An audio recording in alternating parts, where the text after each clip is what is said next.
mà chả nó nhớ mà ít tu thế này có xây cũng được thả chơi nó xây cũng giờ nhau xây lý bằng chơi hello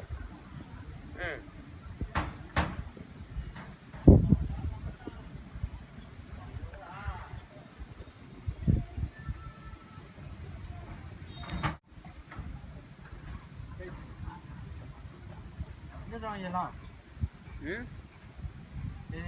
có to là bí tô rồi vậy nào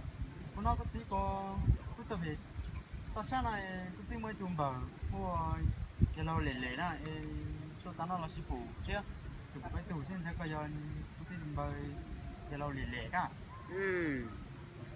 để ta chơi nó chỉ một nền lên mấy tu là cho một cái đồ giờ lẻ nó thôi đó mà mấy tu có gì giờ lên từ hai nhóc họ từ tuổi có luôn bê hư chẳng có họ tuổi son tha chơi tại nó mấy tu có chỉ lúc bê mà sải bảo có tại do cú tùm bơ sải bộ tới bây giờ nào giờ lại giờ đâu có chỉ có một tuần này chỉ muốn tàu ít khó bốc hành chẳng có sai có cái có chỉ bảo chỉ là cái tàu nó vì tốt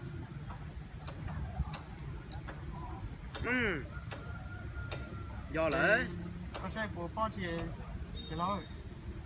đẩy nó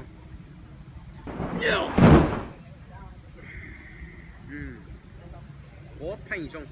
hậu có xí ha cú bé ở tổ mù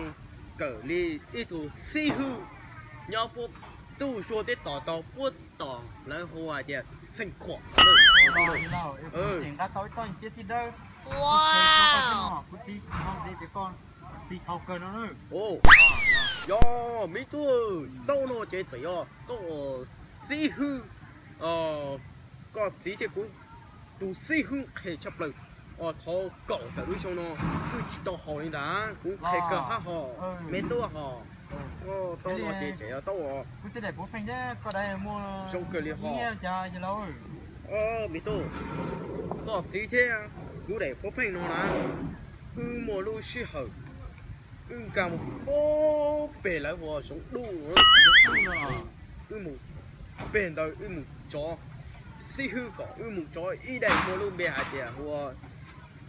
sót lấy nữa để đâu của sót hết của nữa mua cho lùi sư hư lùi tàu mò mua để su lấy đâu cho lùi kho sư hư nó kho tàu sư hư xong rồi mà để sư hư hại tiền có gì ở tụt lọ đấy thì bao liền mà giờ có gì tao đấy cứ sót ở đây là họ cú nữa chỉ cú tao tụ chi nhau tới tụ sư hư đấy lâu vậy đi có những nồi có lú chế nhau họ từ nè mấy nhỏ ơi cú chưa là nhau thay chơi nó à nhỏ và tao chế thế là cú chế nhau chỉ đấy cú chế nhau có to sao thằng nó chơi trong đủ chơi một chơi nhớ kỹ mà thả đó mi tôi ơi lu mua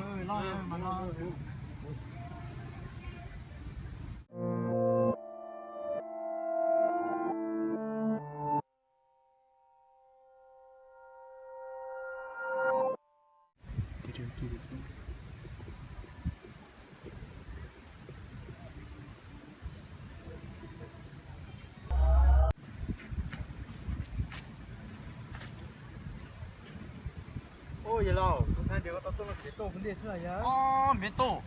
cháu coi một tổ đỉnh rồi, con chỉ bỏ nô chứ nhỏ in đàn tổ thôi nhá. Trời vậy đâu. Nỉ nó tổ đàn tổ mà nỉ vấn đề phân tích nó còn sao là cái du đó. Đây là nó mót bây giờ, để chỉ còn có cái đó tôi nó mót gì vậy đâu. Nó chúng chạy dùng dùng nó mấy tổ á, cũng khá chủ chi cho con.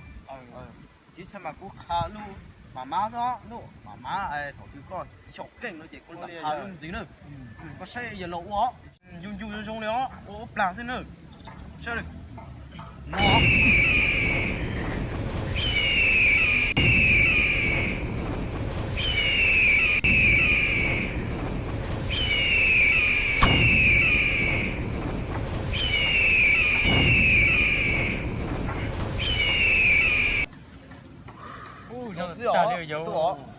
Giờ có sổ giờ lột xích có đi lò. có gì lò xí xí ô Ủa nữa. ừ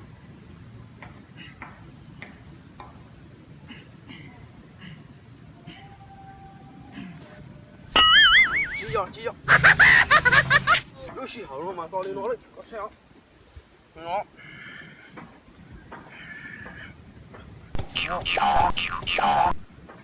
nó Nó. mà gì mà nó con nó đấy Nó.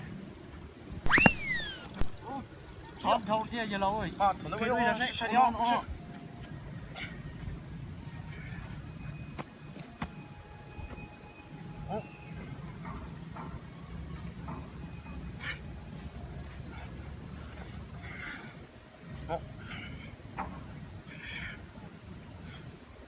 ngon nào đó đây mà coi ua chỉ tao lo lử nông ua mà má ua chỉ như ua to xưa Ê mày giờ lâu rồi. Ê, tu ơi. Con phụ cáo luôn. Sao thì nó cứ ra thế. Ê đi cởi lên nó sẽ giờ lâu rồi. ôi linh nông xí ít cho cam một chiều mới tua Ơi. mà tôi chả phải đâu Ôi đi à.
ô mẹ tôi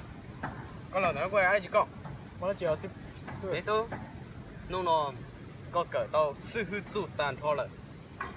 sư hư sang hai dia rồi nên lúc tết chơi một con chó hả chị có xử lý cho cả một chế thà chuyện nó cú chơi mà lúc chơi dùng nó nên lúc tết chơi tắt tỏ con chó hành còn là có tí tắt tỏ dùng chú có hành nữa mẹ tôi đó mà tôi cho cả một chế được Sư phụ cũng một tranh à? sư phụ hay mà một chiếc đặc tạo thế nào mi tu rồi Ôi. ta kinh gió có do sâu cái khủng ấy có đó cả một chiếc mi tu rồi Ừ, mua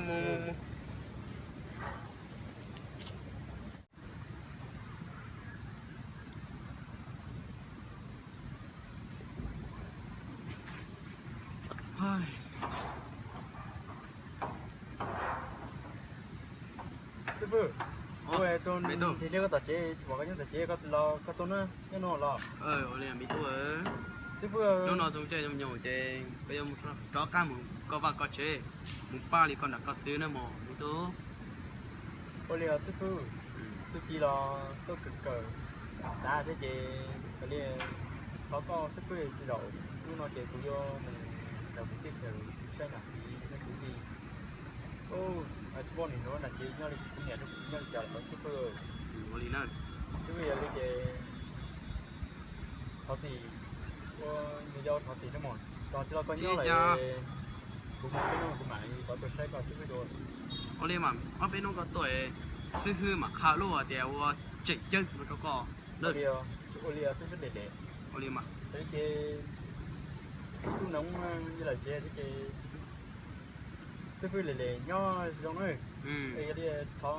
người giao sư phụ bé bé à có lý đâu cơ